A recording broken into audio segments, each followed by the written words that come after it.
Welcome बच्चों। Class 11th में हमारी एक्सरसाइज 9.3 चल रही है ना। पार्ट 1 आप सभी को मिल गया होगा। 9.1 9.2 हमने कंप्लीट कर ली थी और पार्ट 9.3 का भी फर्स्ट पार्ट आप सभी को प्रोवाइड हो गया होगा। ठीक है, मैंने बोला था ये एक्सरसाइज हम 2 क्लासेस में कंप्लीट करेंगे, लेकिन हम इस एक्सरसाइज को मैंने बोला था इस एक्सरसाइज को हम 2 पार्ट्स में कंप्लीट करेंगे, लेकिन ऐसा नहीं होगा, हम इसको 3 पार्ट्स में कंप्लीट करेंगे। ठीक है, एक्स वाई सेड जो भी चीजें मैंने लास्ट क्लास तक आपको समझाई हैं आप सभी को क्लियर होंगी, किसी का कोई डाउट नहीं होगा। किसी का कोई डाउट है तो कमेंट बॉक्स में डाल देना। आज आपको एक चीज सीखनी है न्यू। मैंने आपको लास्ट क्लास में डिस्टेंस बिटवीन टू लाइंस निकालना सिखा दिया था।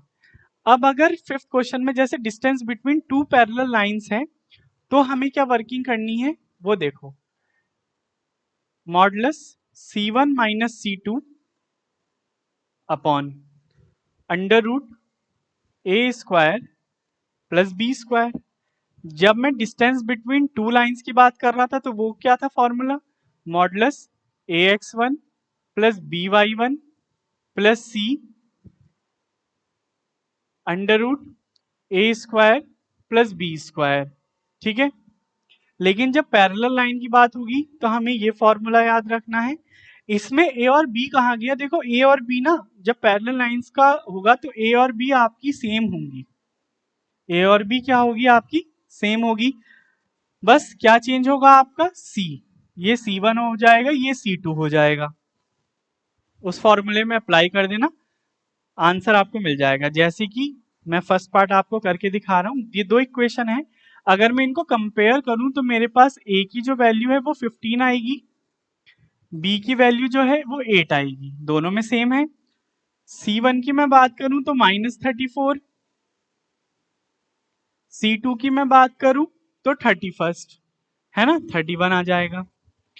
फॉर्मूले में रख दो, डिस्टेंस आ जाएगी पैरेलल लाइंस की, क्या C1 -34 C2 -31 upon under root A 15 square plus 8 square -65 modulus में अंडर रूट में 225 प्लस 64, मॉडुलस से बाहर आएगा पॉजिटिव हो जाएगा, अंडर रूट 289। 289 किसका अंडर रूट होता है 17 का, तो 65 upon 17 unit is the distance between these two parallel lines. ठीक है, सिर्फ फॉर्मूले में रखा, अपनी कैलकुलेशन की और आंसर अपना फाइंड आउट किया। सेकंड पार्ट में देखो, ए और बी अगर मैं अलग अलग करूंगा तो एल ही आएगा, दोनों में एल ही तो आएगा, तो मेरा A equal to B equal to L ही रहेगा। C1 मेरा P है, C2 मेरा -R है, बस फॉर्मूले में रख दो, P minus minus plus plus R upon under root L square plus L square, D equal to P plus R modulus में अंडर रूट 2L स्क्वायर, तो L स्क्वायर तो बाहर आ जाएगा, 1 अपॉन अंडर रूट 2 रह जाएगा, तो हम इसको इस तरीके से लिख सकते हैं P plus R upon L। पूरे पे मॉडुलस मैंने इसलिए लगाया क्योंकि जब हम स्क्वायर रूट लेंगे तो पॉजिटिव वैल्यू हमारी आएगी। ठीक है, ये आंसर हो गया। Question number 6, find the equation of the line parallel to the line 3x minus 4y plus 2 is equal to 0। ठीक है, and passing through the point, यानी कि ये कोई लाइन है 3x minus 4y plus 2 is equal to 0, इसके ही एक पैरेलल लाइन है, इसकी इक्वेशन फाइंड आउट करो। मेरे को पता है जब पैरेलल लाइंस होती हैं तो दोनों का स्लोप क्या होता है, बराबर होता है। अगर मैं इस इक्वेशन को y is equal to M X plus C की फॉर्म का कर दूं तो मेरे को क्या पता चलेगा कि मेरे स्लोप तो सेम रहेगा, लेकिन मेरा जो इंटरसेप्ट है यानी जो वैल्यू ऑफ c है वो क्या होगी, चेंज करेगी, वो वेरी करेगी। ठीक है, तो आइए सॉल्व करते हैं इस क्वेश्चन को। Given equation is given equation of line is 3x -4y plus 2 is equal to 0, ठीक है, is equal to 0। Equation of parallel line, equation of parallel line है ना, यहाँ पर लिख दो पैरेलल लाइन। तो देखो जब अभी पैरेलल लाइन की बात चल रही थी तो ए और बी तो उसमें सेम होगा, ए और बी तो उसमें सेम होगा, तो 3x माइनस 4y तो सेम होगा। पैरेलल लाइंस में बस क्या चेंज होता है, c, तो यहाँ पर मैं इसको c मान लेता हूँ इजिकल टू 0। इक्वेशन नंबर 1 नाम दे दो इसको, किसी तरीके से अगर c की वैल्यू आ जाए वो हम इसमें रख देंगे तो हमारी इक्वेशन ऑफ पैरेलल लाइन आ जाएगी। c सेम नहीं होता पैरेलल लाइन में, तभी हमने वो फॉर्मूला पढ़ा है c1 माइनस c2 वाला। अब ये वाली लाइन इस पॉइंट से जा रही है, ये वाली लाइन भी फिर इसी पॉइंट से जाएगी जब पैरेलल हो रही है। कहा गया है equation of line parallel to this and passing through this point, तो ये वाली इक्वेशन नहीं जा रही, ये वाली जा रही है, ठीक है। तो अगर मैं x के प्लेस पर -2 रख दूं और y के प्लेस पर 3 रख दूं तो मैं मेरी c की वैल्यू निकल जाएगी, -6 -12 plus c equal to 0। c की वैल्यू क्या जाएगी आपकी 18 आ जाएगी। फर्स्ट इक्वेशन में रख दो, इक्वेशन ऑफ पैरेलल लाइन भी आ गया। 3x minus 4y plus 18 is equal to 0। This is your required equation of line, required equation of line, ठीक है। पैरेलल थी, इस पॉइंट से जा रही थी तो x और y की वैल्यू रख के मैंने c की वैल्यू निकाल दी, c की वैल्यू ही हमें किसी तरीके से चाहिए थी। इंटरसेप्ट में ही चेंज है वरना स्लोप दोनों के सेम होंगे। पैरेलल लाइन में भी a और b की वैल्यू सेम रहती है, बस c दोनों क्या होते हैं, चेंज होते हैं। 6 क्वेश्चन कंप्लीट हो गया। Question number 7, find the equation of the line perpendicular to this line and having x intercept 3।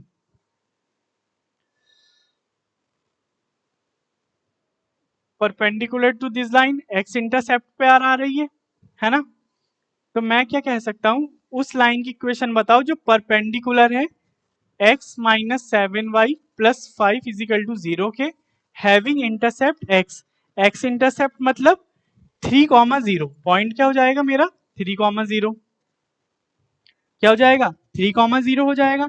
जब ये मेरा 3,0 हो गया, ठीक है, इस इक्वेशन को स्लोप इंटरसेप्ट फॉर्म में कन्वर्ट कर लो। Given equation is, given equation is x minus 7y plus 15 equal 5 equal to 0।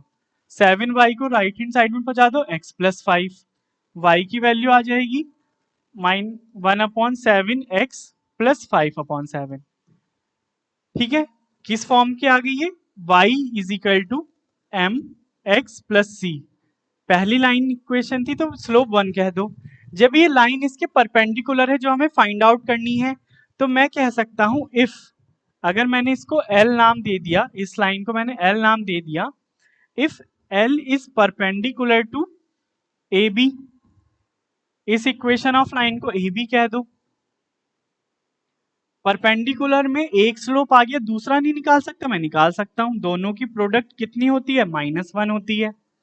m1 कितना है मेरा 1/7 into m2 is equal to -1, m2 मेरा निकल के आएगा -1/1/7, ऊपर आ जाएगा, ये आ जाएगा -7, यानी कि इस लाइन का स्लोप मेरे पास क्या आ गया -7।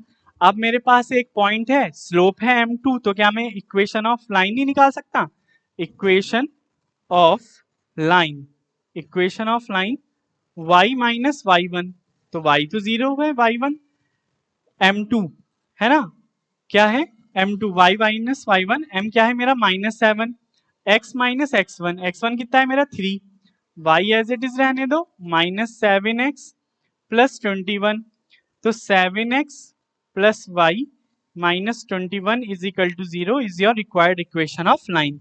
चेक कर लो, y plus 7x plus 21 is equal to 0, ठीक है। चाहे तो एनसीईआरटी के अकॉर्डिंग उसको राइट हैंड साइड में ले जाओ, बात वही है ना। y + 7x = 21 is your answer. Perpendicular line थी, वर्किंग हमने हर एक्सरसाइज में की है शायद। इक्वेशन है, इसको स्लोप इंटरसेप्ट में कन्वर्ट कर दिया, पहले स्लोप से दूसरा स्लोप निकाल दिया, दोनों की प्रोडक्ट परपेंडिकुलर है तो -1 होगी। फिर एक पॉइंट और स्लोप पे हमें फॉर्मूला पता है, हमने लगा दिया और अपनी इक्वेशन फाइंड आउट कर ली। ठीक है, question number 8, find angles between the lines √x + y = 1 and x + √3y = 1। दोनों लाइन में हमें क्या फाइंड आउट करना है? एंगल फाइंड आउट करना है। क्या फाइंड आउट करना है? एंगल फाइंड आउट करना है। मैंने आपको बताया था एंगल कैसे फाइंड आउट होता है। tan theta = modulus m1 - m2 1 + m1 m2। इसी तरीके से तो फाइंड आउट होता है ना। दोनों इक्वेशन में अगर मैं √+ y = 1 तो y = -√3x + 1 हो जाएगा। स्लोप क्या आया इसमें? -√3, यानी कि m1 की वैल्यू हो गई मेरी -√3 और x + √3y = 1 की बात करूं मैं तो √3y = 1 - x, है ना, या फिर -x + 1। y की वैल्यू क्या आएगी? -1/√3 x + 1/√3। ठीक है, यहाँ ये m2 की वैल्यू कितनी आ गई मेरे पास? -1/√3। फॉर्मूले में रख दो। जल्दी तो नहीं लग रहा? देखो, स्लोप इंटरसेप्ट में कन्वर्ट कर दिया, m1 की वैल्यू ले ली, इसको भी स्लोप y इंटरसेप्ट फॉर्म में कन्वर्ट कर लिया तो m2 की वैल्यू ले ली। हमें पता है एंगल हमें इस फॉर्मूले से फाइंड आउट हो जाएगा, तो वर्किंग करते हैं अपनी। tan थीटा = m1 क्या है? -√3, माइनस है, minus minus plus, plus 1/√3, 1 plus -√3 into -1/√3। जब आप एलसीएम लोगे -3 + 1/√3 upon 1 plus minus minus plus, ये कैंसिल आउट 1।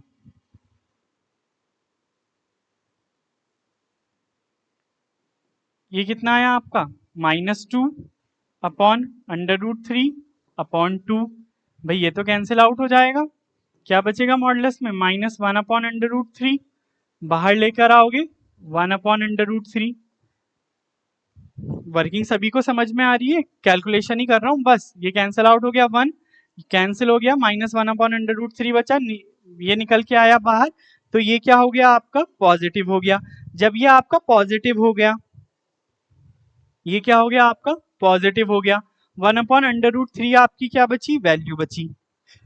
किसी को कोई डाउट नहीं होगा? m1 रखा, m2 रखा, कैलकुलेट किया, ये माइनस माइनस प्लस हो गया, √3 से √3 कैंसिल, प्लस 1 + 1, -3 में से 1 गया -2 अपॉन √3 2, 2 से 2 कैंसिल आउट, -1/√3 पॉजिटिव में 1/√3 आ गया। जब tan थीटा की वैल्यू मेरे पास 1/√3 आ गई, तो मैं कह सकता हूं मेरी tan inverse 1/√3, tan inverse tan π/6 या फिर 30 डिग्री। ये 30 डिग्री की वैल्यू होती है, तो थीटा की वैल्यू 30 डिग्री आ गई। अब एक चीज देखो, जब ये दोनों स्लोप हैं, है ना, ये आपको परपेंडिकुलर कट कर रही होगी क्योंकि इसका स्लोप एक दूसरे से अपोजिट आ रहा है। तो जब मैं इसका स्लोप देखूंगा तो मेरे को यहाँ पर दो एंगल मिलेंगे, एक तो एक्यूट एंगल जो कि मेरा हो जाएगा क्या? 30 डिग्री, है ना। दूसरा ऑब्ट्यूज एंगल, वो कैसे मिलेगा? 180 - 30 degree, 180 - 30 degree is equal to 150 degree, your answer. ठीक है, एंगल हमें दो मिले क्योंकि दोनों लाइन क्या होंगी? परपेंडिकुलर होंगी। ठीक है, एक्यूट मिल गया हमें 30 डिग्री, दूसरा हमने निकाल दिया 180 में से माइनस करके। ठीक है। Question number 9, find the line through the points h, 3 and 4, 1 intersect the line 7x minus 9y minus 19 is equal to 0 at right angle. Find the value of h. चलो, अगर मेरे पास ये दोनों लाइनें हैं, ये दोनों लाइन हैं, दोनों इंटरसेक्ट कर रही हैं राइट एंगल ट्रायंगल पर, तो परपेंडिकुलर हो गई एक दूसरे से, परपेंडिकुलर हो गई। मेरे पास दो पॉइंट्स हैं, क्या मैं इसका स्लोप नहीं निकाल सकता? निकाल सकता हूं ना। स्लोप कैसे निकालोगे? y2 minus y1 x2 minus x1, ये आ गया -2/h4 माइनस h। अब इस इक्वेशन को कन्वर्ट कर लो किसमें? स्लोप इंटरसेप्ट फॉर्म में। 7x minus 9y minus 19 is equal to 0, 9y is equal to 7x minus 19, y is equal to 7/9x minus 19/9। मेरा slope क्या हो गया? 7/9 आ गया। इन पॉइंट से मेरा स्लोप m2 हो गया। जब दोनों राइट एंगल ट्रायंगल पर कट कर रही हैं तो परपेंडिकुलर हो गए, तो मैं कह सकता हूं दोनों का प्रोडक्ट कितनी होगी? -1। 7/9 into -2/4 minus h is equal to -1। Multiply कर दो, -14 36 minus 9h is equal to -1, minus से minus cancel, 14 is equal to 36 minus 9h, 9h को लेफ्ट हैंड साइड ले जाओ, पॉजिटिव हो गया, 36 के पास 14 ले आओ, 2, ये कितना आएगा? 2। h की वैल्यू कितनी आ गई? 22/9। हमारे को h की वैल्यू ही फाइंड आउट करनी थी, 22/9 इज द आंसर। चेक कर लो, यही आपका आंसर आ रहा है 22/9। कुछ नहीं किया, इन दोनों पॉइंट से स्लोप निकाला, इसको स्लोप इंटरसेप्ट फॉर्म में कन्वर्ट करा, y is equal to mx plus c, तो इसका स्लोप m1 मिल गया, इसका स्लोप m2 नाम दे दिया। दोनों जब राइट एंगल ट्रायंगल पर कट कर रही हैं तो जाहिर सी बात है हमें पता है परपेंडिकुलर होंगी, तो दोनों का प्रोडक्ट -1 हो गया। h की वैल्यू हमें फाइंड आउट करनी है क्रॉस मल्टीप्लिकेशन की, थोड़ी सी कैलकुलेशन की, और हमारे पास क्या आ गई? h की वैल्यू आ गई। क्वेश्चन नंबर 10 आज का लास्ट क्वेश्चन है, रिमेनिंग क्वेश्चन हम कल करेंगे, ठीक है, नेक्स्ट क्लास में कवर करेंगे। Prove that the line through the point x1 y1 and parallel to this line is ax minus x1 plus b y minus y1 is equal to 0। चलो, अब मैं अगर आपसे बात करूं क्या इस इक्वेशन की, ax plus by plus c is equal to 0, तो by तो एज इट इज रहने दो, minus ax minus c, y निकालो minus a/b x minus c/b। यहां से मेरा स्लोप क्या होगा? -a/b, यही तो होगा ना। जब मैं इसको y is equal to mx plus c से कंपेयर करूंगा तो मेरे स्लोप यही होगा। अब मेरे पास स्लोप आ गया। जब पैरेलल लाइन की बात कही गई है तो इस पॉइंट से जो लाइन होगी उसका स्लोप भी तो यही होगा। पॉइंट है, स्लोप है, इक्वेशन निकाल दो, क्या होगा? y minus y1, y minus y1 is equal to m, यानी कि -a/b x minus x1, point भी तो यही है हमारे x1 y1, क्रॉस मल्टीप्लीकेशन कर दो, b के पास चला जाएगा y minus y1 minus a x minus x1, इधर ले जाओ, पॉजिटिव साइड हो जाएगी, a x minus x1 plus b y minus y1 is equal to 0, hence proved. बिल्कुल भी एक्स्ट्रा कैलकुलेशन नहीं थी। इस इक्वेशन को मैंने स्लोप इंटरसेप्ट फॉर्म में कन्वर्ट करा। जब ये मेरी स्लोप इंटरसेप्ट में हो गई तो मेरे को पता चल गया मेरा स्लोप है इस पॉइंट से और इस लाइन के पैरेलल, तो जो इस पॉइंट से होते हुए लाइन जाएगी उसका स्लोप भी तो यही होगा। जब पैरेलल की बात हो रही है, पैरेलल में m1 is equal to m2 होता है। बस एक पॉइंट आ गया, स्लोप आ गया, फॉर्मूले में रखा, वी गॉट द आंसर। जो हमें प्रूफ करना था वो हमने क्या कर दिया, प्रूफ कर दिया। ठीक है, आई होप सभी को सभी चीजें समझ में आई होंगी। अगर अभी भी किसी का कोई डाउट है कमेंट बॉक्स में डाल देना। और सारी चीजें कॉन्सेप्चुअल हैं, फॉर्मूले के साथ साथ जितने आपके कॉन्सेप्चुअल थिंकिंग आपकी क्लियर होगी, कैसे हम क्या अप्लाई कर सकते हैं, पैरेलल है तो क्या कर सकते हैं, परपेंडिकुलर है तो क्या कर सकते हैं। चीजें जिस तरीके से आप अपने दिमाग डाइवर्ट करना चाहोगे, लगाना चाहोगे, आपको सॉल्यूशन अपने आप मिलता चला जाएगा। ठीक है, अभी भी किसी का कोई डाउट है तो कमेंट बॉक्स में डाल देना, वरना मिलते हैं पार्ट सी के साथ, है ना। एक्सरसाइज कंप्लीट कर देंगे उसमें, और सिलेबस तो बढ़ाना ही है, जल्द से जल्द कंप्लीट करना है। चलिए अब मिलते हैं आपसे नेक्स्ट क्लास में पार्ट सी के साथ।